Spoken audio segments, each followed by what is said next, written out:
Hello there, this is a quick animation tutorial for Blender, and this is just to help anyone who wants to learn how to quickly animate anything in any way.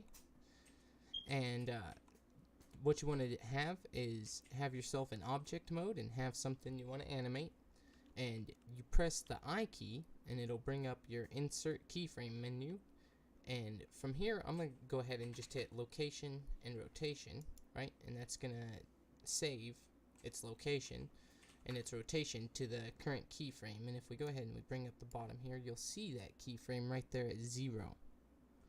Okay, and then so let's go a little further down the line here and say we want it to perform an action, right? So what if I wanted it to rotate 90 on the Y, right? So which, you know, it doesn't look like it did anything, but that's because 90 degrees on a square is like that.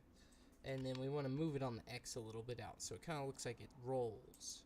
Okay, I-O, and now if we go back and we scrub this,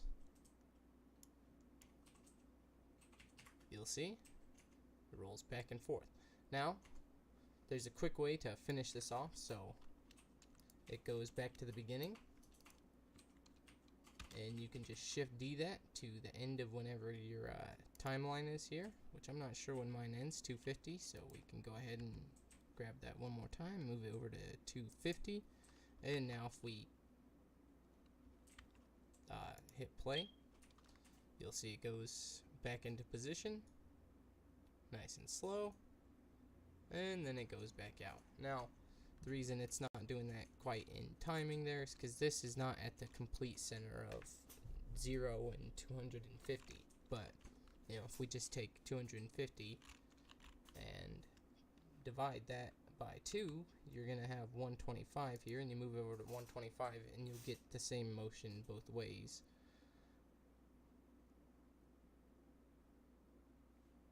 And there we go. Look forward to more videos here, and one more tip before I leave you off here is to keyframe anything else that you may want to you know, get that nice record on. You can go ahead and just right click